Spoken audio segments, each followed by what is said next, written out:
Welcome to Lotech Tuesdays by Lotech Wild, the podcast for people who live their lives unplugged and for those who want to. Hey, how are you?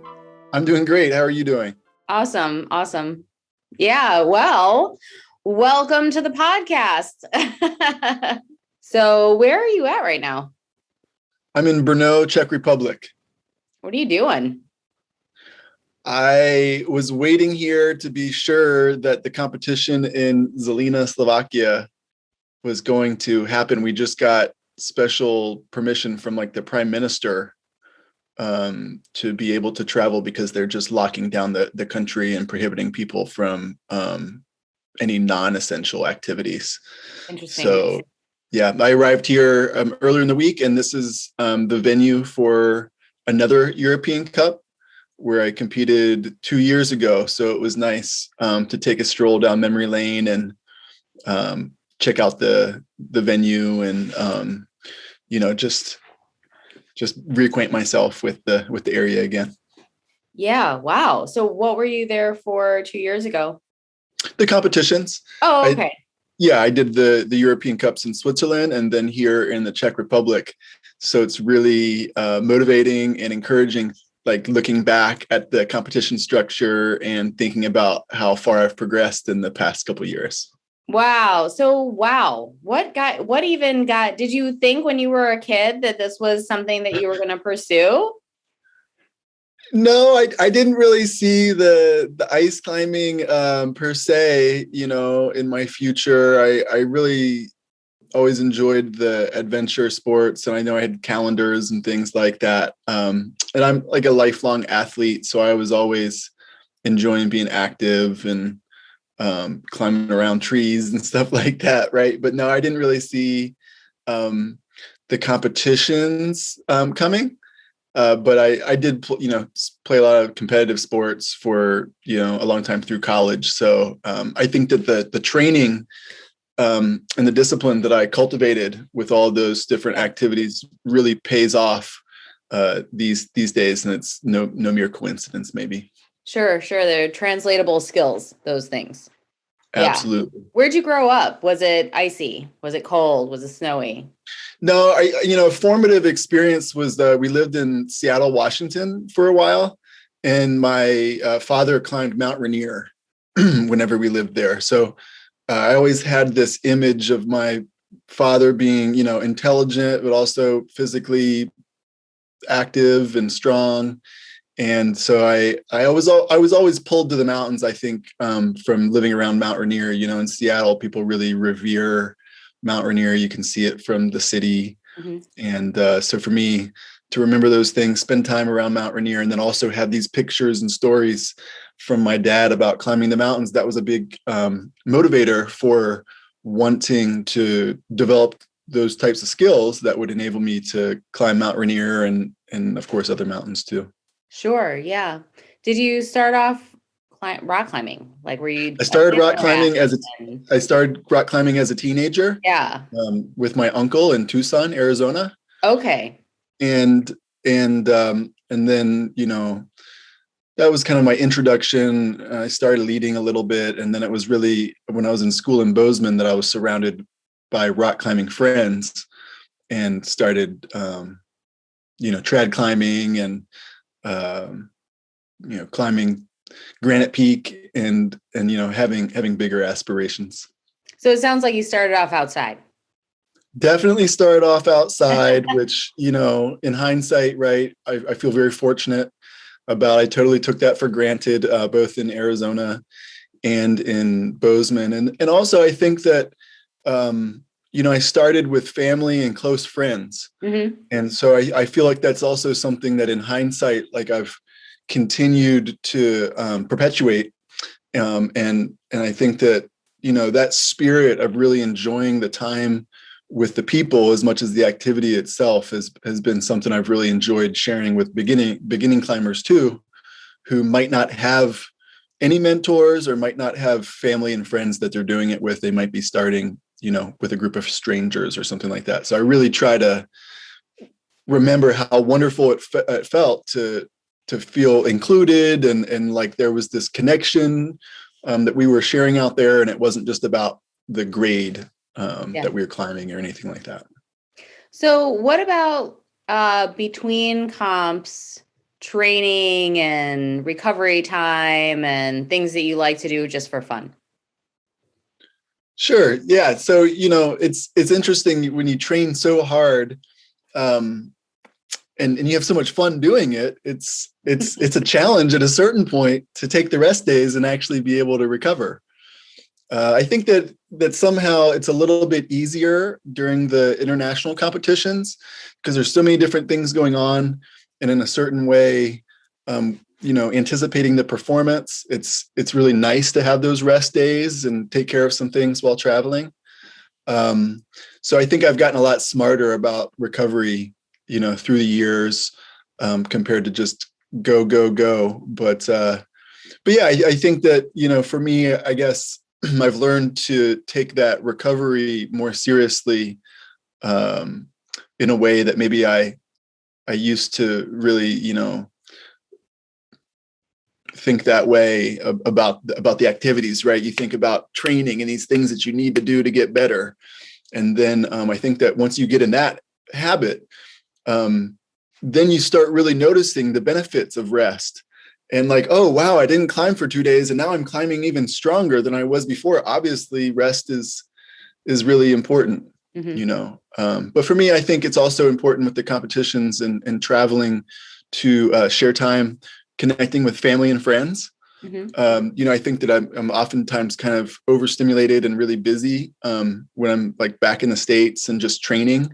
It's really hard to juggle all of these different things. And then when I'm traveling, I'm kind of in this suspended place where I have a little more time to take care of, life management and that sort of things, but also to reach out to people and still feel connected, even when I'm in Czech Republic or someplace like that where I don't speak the language and don't really know anyone else. Yeah. Are you surrounded by your teammates? Not right now. My teammates are in Prague, and so we'll reconnect tomorrow. I think that it's really nice to connect with those teammates, and it's also really nice to connect with the international climbers. I've been training with these teammates for months and months, and it's cool to share the experiences in different places. But I was also really impressed with how much of a connection that I shared with the international climbers when I had traveled to the European Cups in the past. And in a certain way, I think that I want to be very clear that that my teammates are very supportive. I love that network. But it's a different type of interaction and a different type of competitiveness compared to the international climbers. And so I didn't see that coming. I didn't see the support from the international climbers coming. I think that people would expect it from your teammates, but in a certain way, right? I'm competing with my American teammates for World Cup spots and these different things. And we're not really, when I'm talking about like, Thomas Fulop from Team Sweden or Henri Toivola from Team Finland, we're competing together, but not for the same type of spots. So, it was really refreshing to feel that sort of connection and also support from those international climbers. And I have to say too that the women are very supportive because we're not competing at all. Right. And so it's just really fun to share that camaraderie with Team USA folks as well as the international folks. And that makes it really, really fun too. Excellent. Yeah. And so it must be the first time that you went to Europe, it must have been a little bit of culture shock because the grades are named differently. The lingo is different. Probably some of the techniques or the code of ethics is different. So what were some things that you learned, and what are some things that you're just kind of gliding through now? Sure. Well, I have to say too that I studied internationally in Denmark and also in Germany. Okay. And so I felt like whenever I was going to my first competition in Switzerland, I had a certain advantage over somebody who maybe hadn't traveled as much or hadn't studied the places, right? I speak German. I love Switzerland. I'd been there a number of times before. So I felt somewhat familiar in terms of that sort of culture shock. Nice. And, I enjoy interacting with international communities and people, right? So I kind of had that going for me. But yeah, the international competitions are different than what we have going on in the States. And, yeah, I think that the international culture shock was something that like I'm really, really appreciating now that I'm coming back. Why? But I think Why is that? Well, it's different, right? Like I guess you can think about it in terms of anticipation, right? Like physiologically, anticipation is really important. Before you even start exercising, your body at least 5 minutes ahead of time will start kind of working itself up and preparing itself for what you're about to do. And I think that, in terms of visualization and some of these techniques that people like Alex Honnold use, we can actually help ourselves mentally quite a bit too, by being able to anticipate and visualize what's going to happen. And so, that's why not only is it sentimental for me to walk by the competition structure where I competed 2 years ago, but I think it's important to get the mind, neurologically working through some of those things and feeling comfortable and being able to anticipate what type of situation I'm going to be in. And so, I think that it's easy to think about these competitions as just being these physical activities and demonstrations of physical performance. But, in terms of the logistics to be able to travel to the different locations, knowing where you're going to stay and what that's going to be like, it really helps reduce the stress level and help, kind of focus on the actual performance.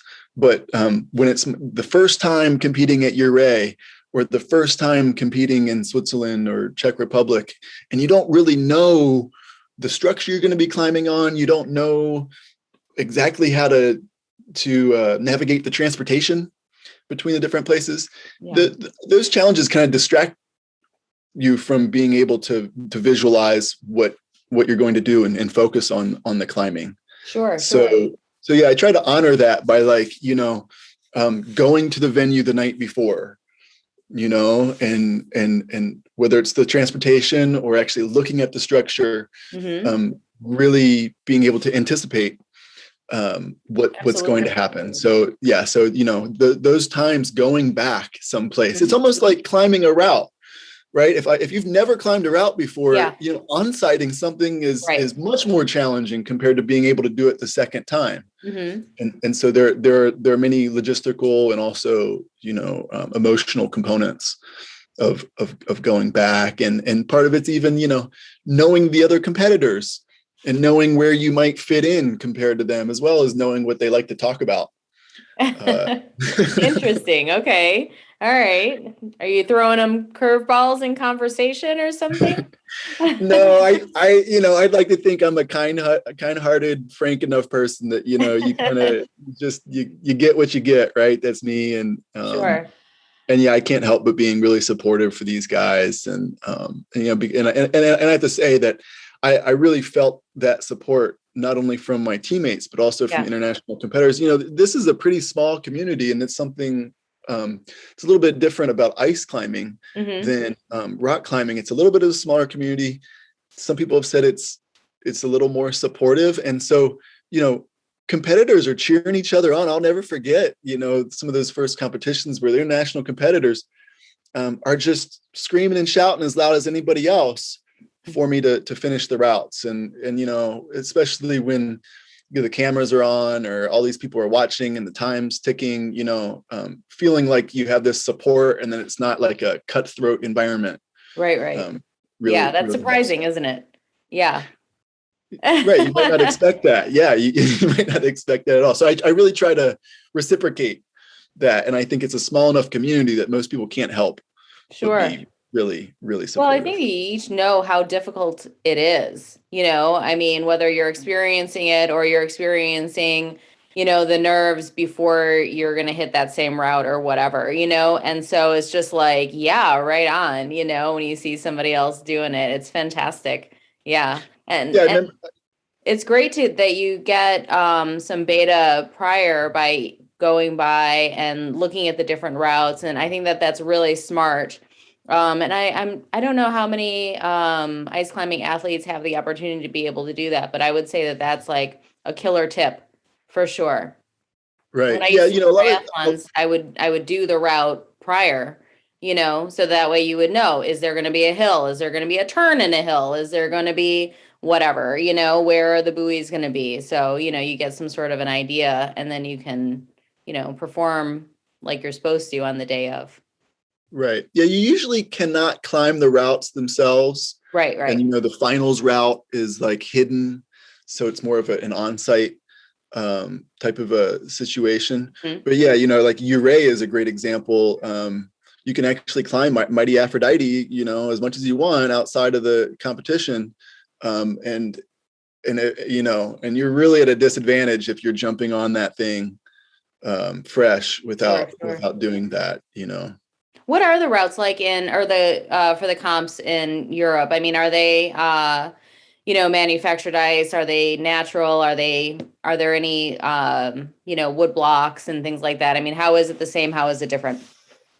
Sure. Well, I think Ouray is like somewhat unique from my experience because it's got ice, rock, Mm-hmm. and synthetic man-made competition structure, and that makes it really fun.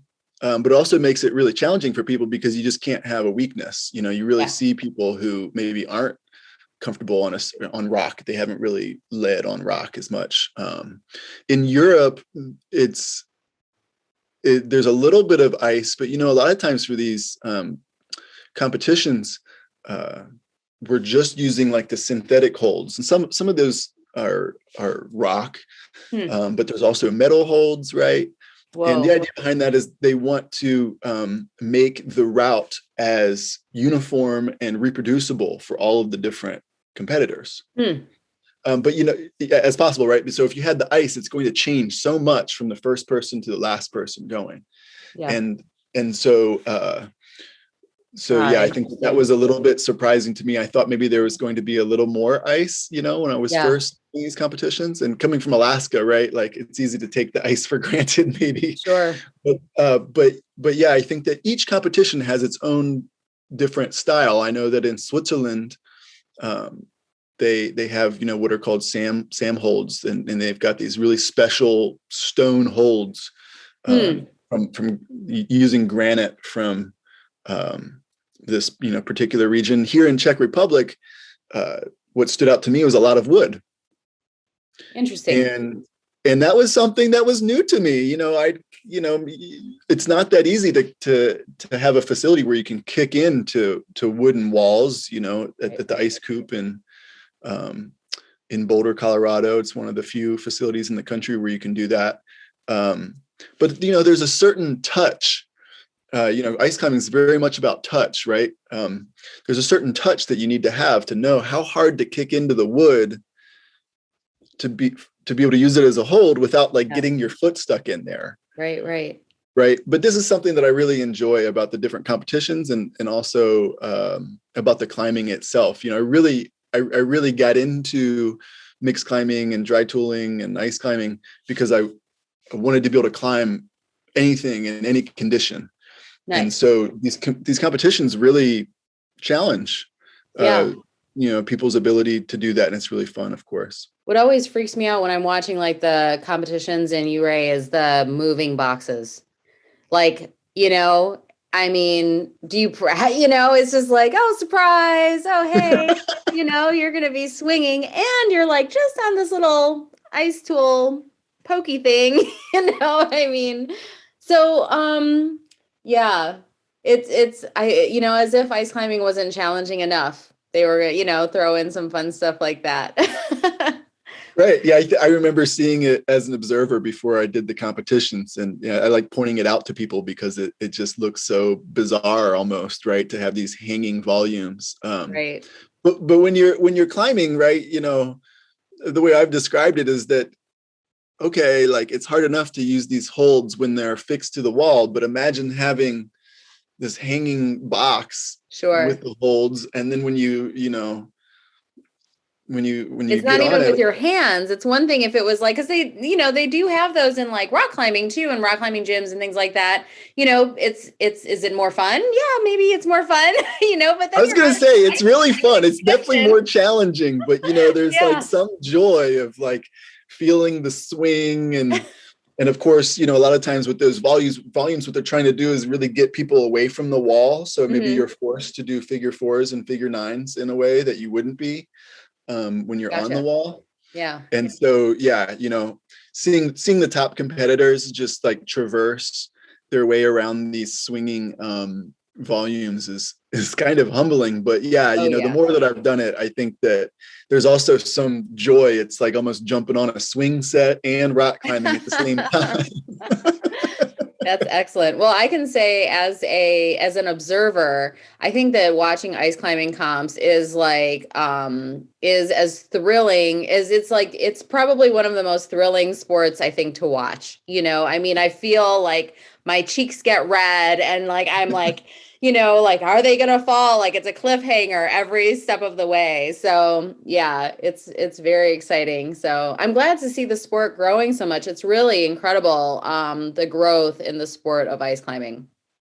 Right. I agree. And it's exciting, to hear talk about the Olympics, and especially Yeah. after seeing the rock climbing in the past Olympics and Summer Olympics. There's even much more excitement, I think, from the competitors as well as from the public Sure, about sure. the possibility of ice climbing maybe being in the Olympics But it's so before much long. older in Europe. But let's talk about what was your path? I mean, when did you start knowing that you were going to be like traveling to go to these, you know, major World Cup competitions? Sure. It's still a little surreal. I have to admit that. I mean, I'll describe the path, but it's still a little surreal. And last year when I was selected to the USA ice climbing team for 2 World Cups, it was surreal. I thought, I'd maybe have to Do work they years come to and years. you or like do you have, I mean, you got No, an you've got to be agent pretty. or I You got to mean be like pretty. You got to be pretty proactive, and especially like this is a competitive sport, right? Like you got to yes. fight your You way sign tooth and up, nail to you get in there. audition. So they had a tryout this year, but Hmm. the year before and for years prior, they based the team on the performances at competitions in the past 2 years. Okay. So so yeah, the tryout is a different format, and I think that's like fitting for the Olympic But type of opportunity. you get invited to try out based on those. Well, no, No. well, I guess we you have to be in the know, that's for sure, right? Uh-huh. Like, but no, they try to publicize it, and the American Alpine Club is Hmm. the formal federation for these competitions, and so that's how I saw the Okay. opportunity was like surfing the web late night, and getting some Hmm. work done, and doing some things, and I really try to pursue opportunities, right? And so I was just kind of poking around doing some things and saw this application, and so you're sharing some of your different climbs and your experience and these different competitions. But yeah, the path started really like when I moved to Alaska more than 10 years ago after school in Bozeman, and I knew that I really wanted to spend much more time ice climbing and backcountry skiing. And I had a really great climbing partner who had moved up there from Montana. And so it was a really special time where we were just, having a lot of fun. And we were at the same skill level. So we just essentially as much as possible got out in the mountains. And I remember the first winter was the snowiest winter on record up there. It was like a dream come true. But, for a while I was climbing, doing some mixed climbing, doing some ice climbing, doing some rock climbing, but it was all applied for climbing the big mountains, whether it's like Denali or, these different big mountains like Rainier. I was really trying to develop a skill set to be able to do those climbs like in any condition. And then the more that, I progressed there, the more I started enjoying those things for themselves. And I started, ice climbing more. And then I also remember dry tooling a lot, in Alaska in the fall, it's rather dark and wet. Mm-hmm. And the snow is not really piling up quite yet, right? So you can't really go skiing. The rock is cold and wet, so you don't really want to be rock climbing that much.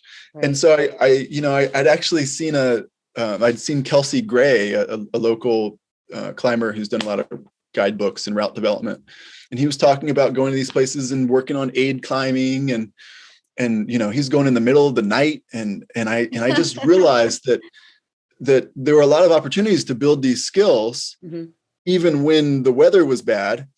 And so I started practicing more and more aid climbing, more and more dry tooling.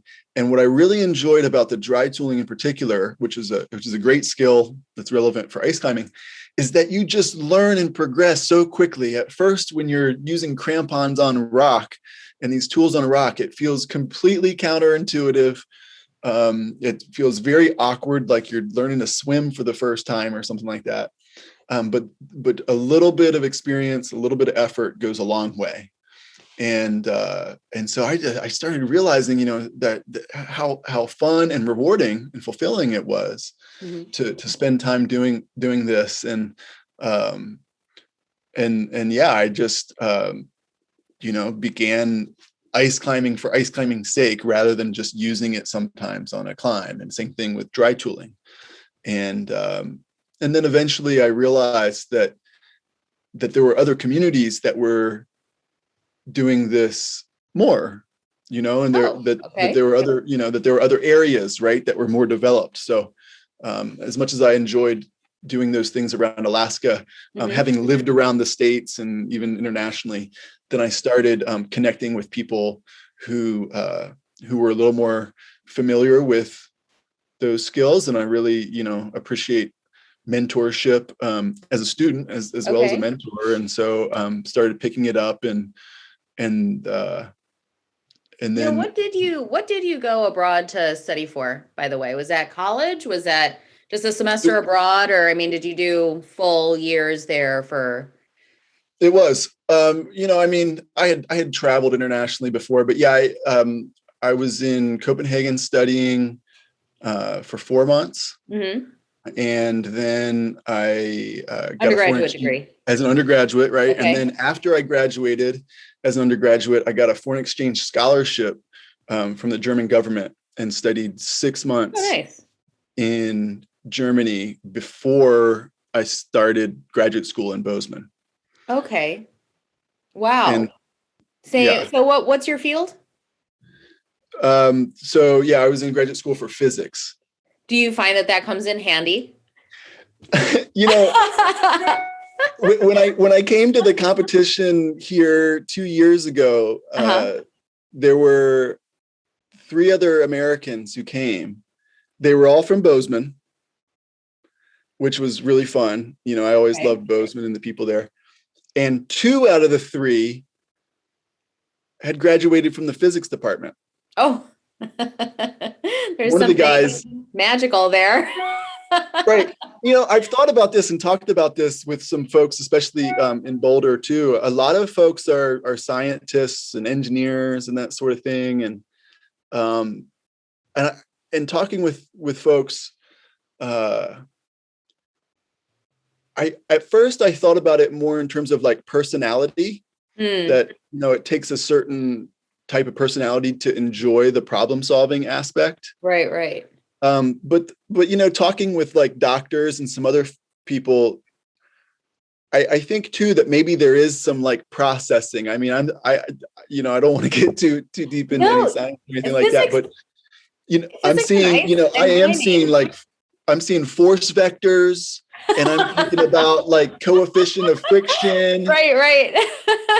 And so I think that, yes, it does take a certain personality to, to enjoy that sort of thing, and to fail and try it, and to learn it, and to enjoy it. But I do think that the more talking with you, I think that there is some processing in the brain that's going on. But it's a right brain, left brain sort of thing. I mean, there's so many crossovers when it comes to like physics and the arts and climbing and nature and art. And I mean, right? There's so much crossover I have to there. say too, I have a BA in philosophy, right? When I was in Copenhagen. What are you going to do with that? No, I'm just kidding.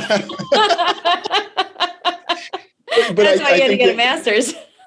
Sure. Well, part of what I was doing was learning to speak German, and in writing and that sort of thing, and enjoying, cultures and literature and that sort of thing. So that's definitely a part of the traveling and the international experience. But I think that if you're not someone who likes to solve problems, climbing in general probably isn't going to be that fun unless you're some kind of physical freak, right? And you're just like a specimen, and you don't have to problem solve. You're just having fun. But I think maybe that's part of the camaraderie too, is that we're just a bunch of problem solving climbing geeks, trying to figure this stuff out. But it relates to like the technology too, and the equipment. Sure. Right. Absolutely. Yeah. But I mean, you've got those people that are in Europe also that are still climbing with knots, and I mean, it's just like, and like the whole Yvonne Chouinard thing, or whoever it was that said it, like, why are you climbing that? Because I can, it's just like, it's breaking it down into like, it's just most rudimentary components, of like human existence. It's really fantastic. But I think we got way off subject on like the path to the Olympics. Yeah, talk about a tangent. Yeah. So that's fantastic though. What a great story. I mean, seriously. Yeah. And what wonderful camaraderie for sure. Yeah. And have you ever climbed with knots, by the way, while you were in Europe? Did you ever have an opportunity? I haven't. I think that one of the famous areas is not too far away from here in the Czech Republic. One of I have never climbed with in those areas where, usually trad climbing when you're using cams is right. Somewhat of extreme part of the spectrum in the United metal. States. But you're not even allowed to use cams, Yeah, but like knots are squishy. Like it's still fabric at the end of the day. It's just like, yeah. And you have all the different size. I guess knots would be a little bit more practical. You just bring out a bigger rope. I mean, I don't know. Well, and they're a lot cheaper too, right? Compared to having to use the fancy. Yeah. Fancy it's metals. So interesting. And don't they do barefoot also, and like no chalk, because it's all about no chalk. Yeah. That's a British thing too. I think that like one of the pioneers of clean climbing was Preuss, who was East German. And really? Wait, you're not talking about the philosopher? No. Oh, no. Okay. All right. Some dude. And he eventually died falling and being unprotected. But I think that it is interesting, especially in the context of global culture. Yeah.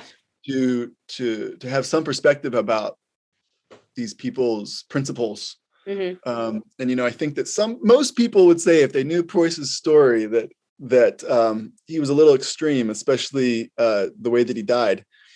But I think that there's a lot to it, especially just maybe academically, right? And I really respect some of those pioneers that help preserve the environment with clean climbing, and also help preserve the experience.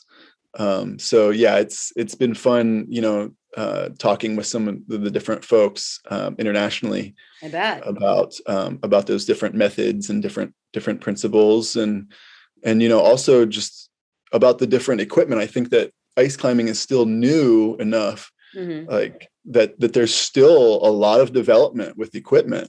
For and sure. It's easy to think that someone like Yvonne Chouinard has invented it all and created it all.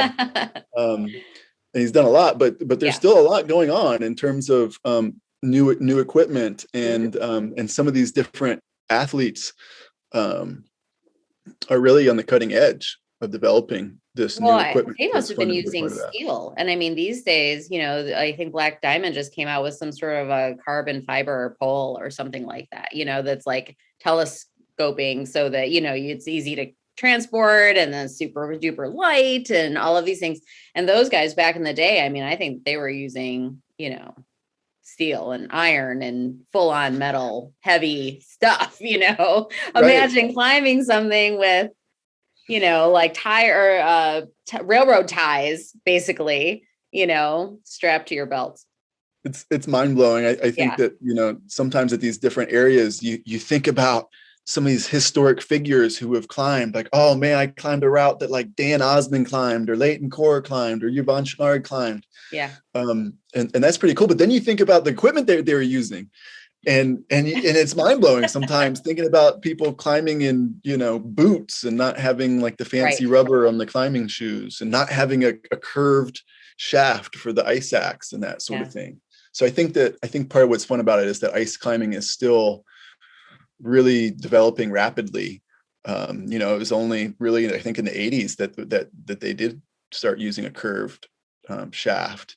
And I think that's part of the experience in Europe here is appreciating that they're a little ahead of the game in terms of some of the technology and some of the climbing culture. And so it's fun to feel a part of that with, someone like some of these different Polish climbers who are, manufacturing some really cutting edge equipment. When I was here a couple of years ago, I bought some custom picks from Jan Mendelewski from Poland, and they're a game changer. Absolute game changer. I think that if people want to climb like Yvonne Chouinard did, they're going to have to be really strong competing against these athletes, these contemporary athletes who are using cutting edge equipment. Well, I that's, part of why I just feel like it's like these little kids in Europe, they're like born and they on the side of a mountain and they grow up kind of just, that's their playground. But that's probably my imagination. I mean, there are definitely big cities and suburbs in Europe, just like there are in the States. We definitely have lots and lots of outdoor spaces. And so it's, a matter of getting to them or using them or whatnot. But I do feel like, this is something that we Americans adopted from European culture.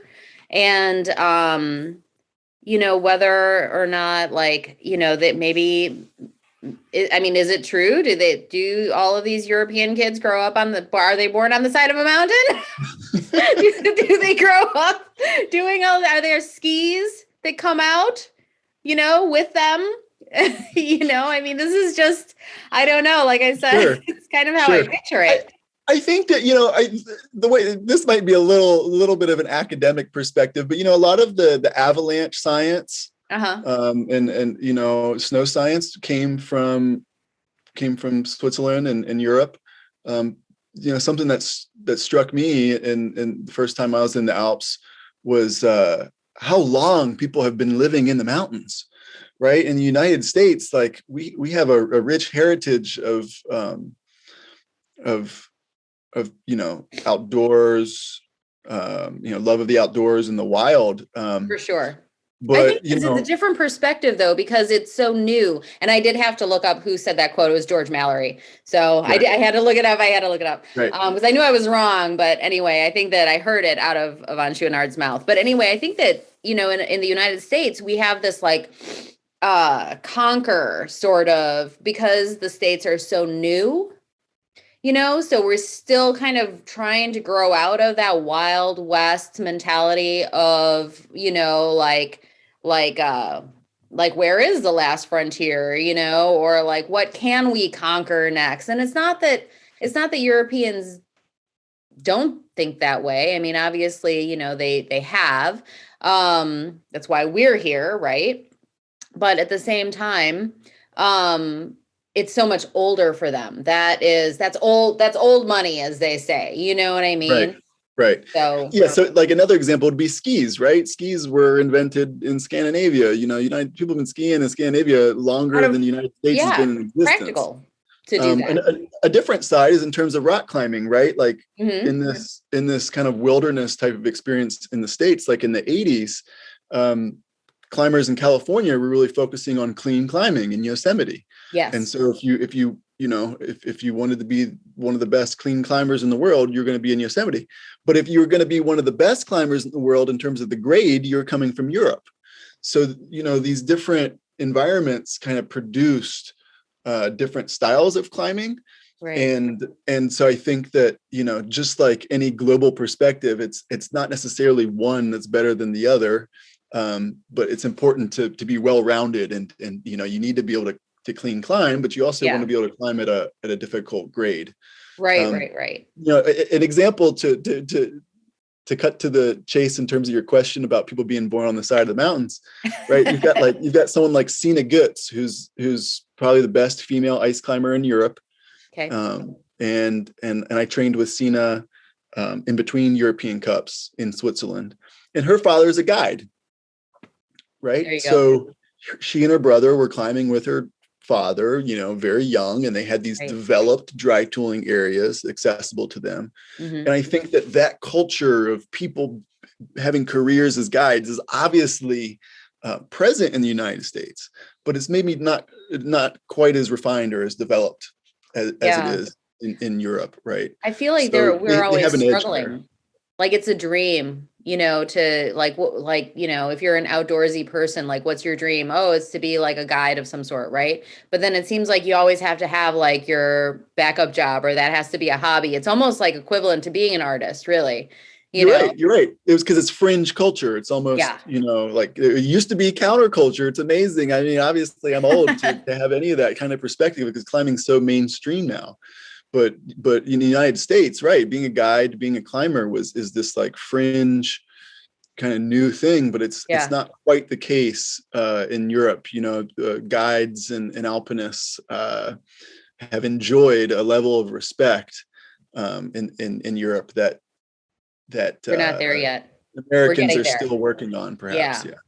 Do they have in Europe this sort of like a McDonaldization of climbing like we do here? Like, we go to these carnivals and they'll have like the blow up climbing wall, or, like I heard somewhere, somebody was telling me that somewhere there's like a weird, like you can try ice climbing for the first time or something. And it's like this Great America version of ice climbing. Do they have that in Europe also? I'm not completely sure about that. My impression about climbing in Europe is that there's also this sense about climate change and the impact on the environment, Mm-hmm. and Okay. people are a little more densely concentrated, Yeah. and so I think that for instance, with COVID,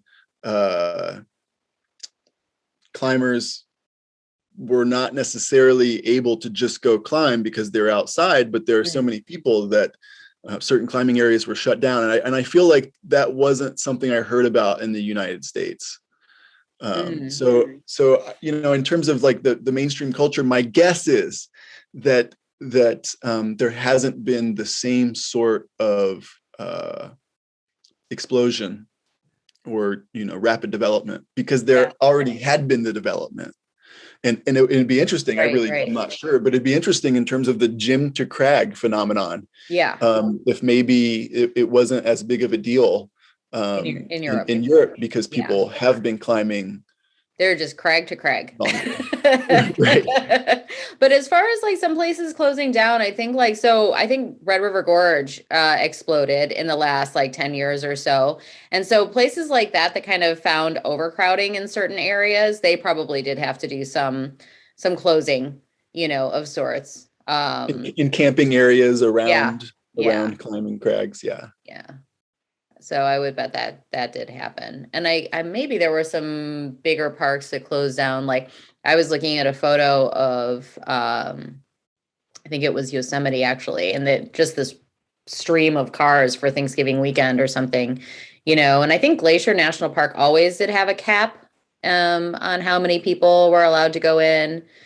So things like that are always nice because you do damage, every time Absolutely. people go in, you do cause some damage. And not everybody that camps follows like a leave no trace or has even heard of that. They're thinking, sometimes people are just thinking of this as, hey, we're going on vacation. This is a vacation. Hey, won't it be novel to go visit a national park? Not realizing that it's not a museum. It's not like, Great America, it is an actual living world ecosystem, that you're entering. And these are the kind of things that I think need to be taught in our schools, Sure. Well, it was only a generation or so ago that like the leave no trace ethic was really developed, I think, through the National Outdoor Leadership School and Paul Petzold, who played a big role in that, was seeing that there were more and more, and this is like in the 50s and 60s, right? Way before climbing really exploded, but people were getting outside more and they weren't good stewards of the environment. Right. And so that's why, the National Outdoor Leadership School was really founded and they cultivated this leave no trace ethic to help people understand the impact they have and also to be able to preserve that environment for others. No, I can't tell you how happy it makes me to see things like leave no trace grab some attention and to make some headway in popular culture. And I was looking at like Access Fund when Access Fund started. And I think that like same year was probably about like the same year that like I started just climbing, like I think that was probably the first year that I went to like Red River Gorge. I was watching a thing, Dr. Sanjay Gupta has like a limited series on some streaming channel. And so he went to Norway.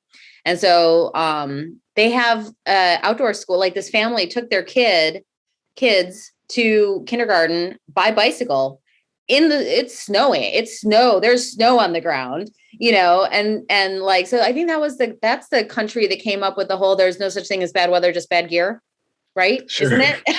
Sure. Yeah. And the kids were in outdoor school all day, wow. And he's like, aren't you guys cold? Cause he's a little bit of a wimpy guy. Like, I mean, big brains, but a little bit of a wimpy guy, right? I mean, he doesn't want to like eat funny foods. He's like, a little bit scared of everything. And he's like, I'm freezing. Oh my God. Aren't you poor children? Aren't you cold? And they're looking at him. They're like, it's cold outside, and they're climbing trees and they're building a fire and roasting sausages or something, I mean, yeah, it's very interesting. And how we're like capturing our kids inside all day long, for 8-10 hours. And then if they have to go to like after school program or something, it's still inside. And then it's like, oh, no recess for you because you were chewing gum or something. And why do you have ADHD? It's like, oh, I don't know. I got to go climb some trees somewhere, do something fun outside,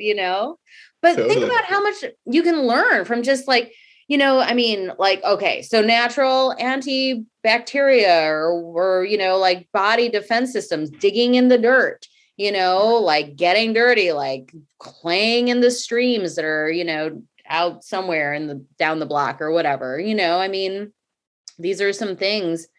And, US problems, like when I hear about some of the fracking and things like that that's happened on the East Coast, especially kills me because those are some of the most beautiful mountains.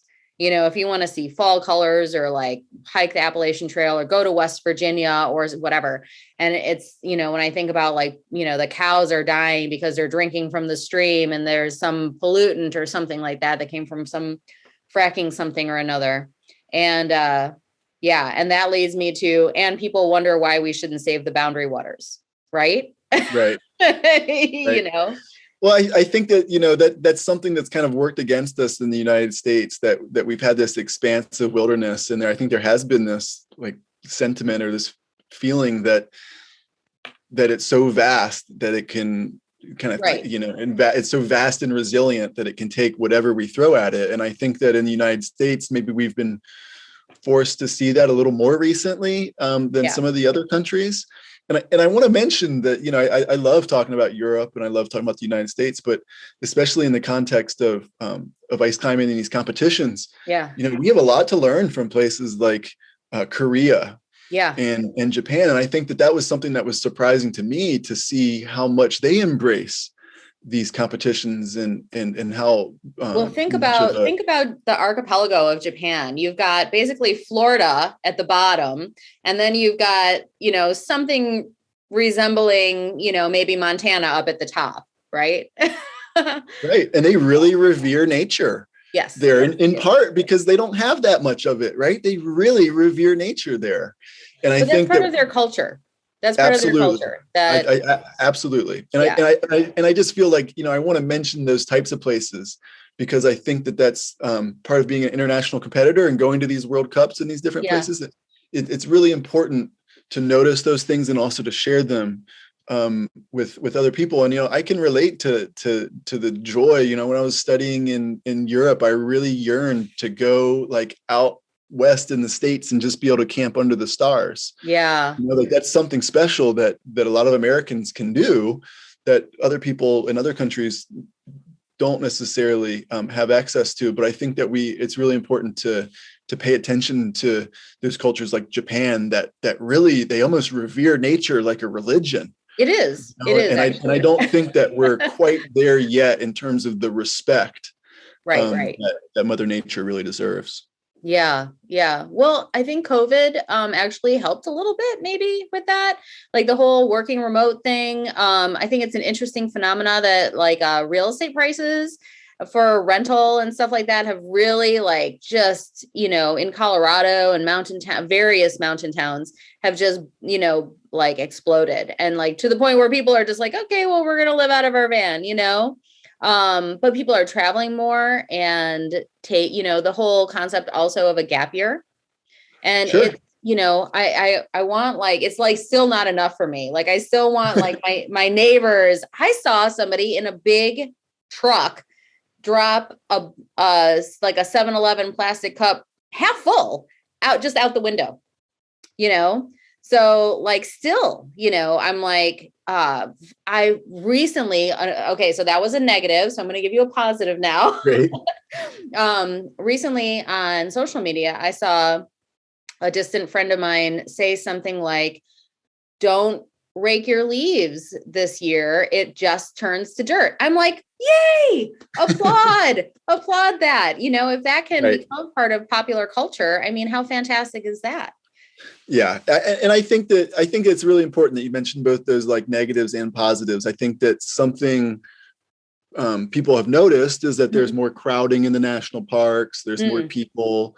But I think that, there's this idea that it's hard for people to be good stewards of something they don't enjoy.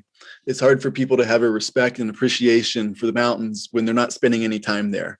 So I think I think you're exactly right in terms of how big of a deal it is for more people to have time since COVID to be outside. I think that people will pay more attention to their impact, and they will pay more attention to being good stewards and being friendly and supportive to the people around them, and just really cherish that time that they have. I love it. I really appreciate you taking some time out to talk to me today, especially with everything that you have going on. And I'm really excited to see you in Valdez, Alaska for the Valdez Ice Climbing Festival. Thanks so much for being on the safety team this year. And I'm going to talk to Devin about maybe we could have Dan do some backup instructions somewhere or something like that. So we'll see how it goes. But of course, I love contributing. Thank you so much for making time to talk. It's a pleasure to talk about some of these topics. And really, I look forward to making it back to Alaska for the festival. Thanks again for listening to Lotech Tuesdays by Lotech Wild. This podcast supports Valdez Adventure Alliance up in Valdez, Alaska. where they strongly believe in nature therapy. Their goal is to bring this to those who will appreciate it, one might say those who need it. Their focus is teaching through play. They are strong encouragers. The events and resources that they provide will help people find the satisfaction of self-accomplishment through effort, of climbing, of riding bikes, of hiking, of trail building, of immersing in nature. They encourage people to allow themselves to surrender to the flow of the vast beauty of those mountains and the Prince William Sound. Their objective is to be a resource for people to find deep happiness and healthy outlets for themselves in these ever-trying times. We would like to shout out to some of the Valdez Adventure sponsors, including IMBA, International Mountain Biking Association, Access Fund, Protecting America's Climbing, and the American Alpine Club.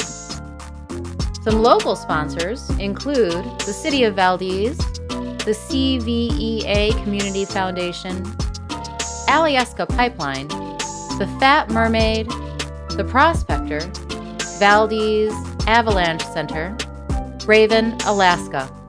We'd also like to give a big shout out to Loa Boots, Tiger Tail, Hyperlight, the National Scenic Byway Foundation, Mountain Equipment, RAB, and Nick Wax.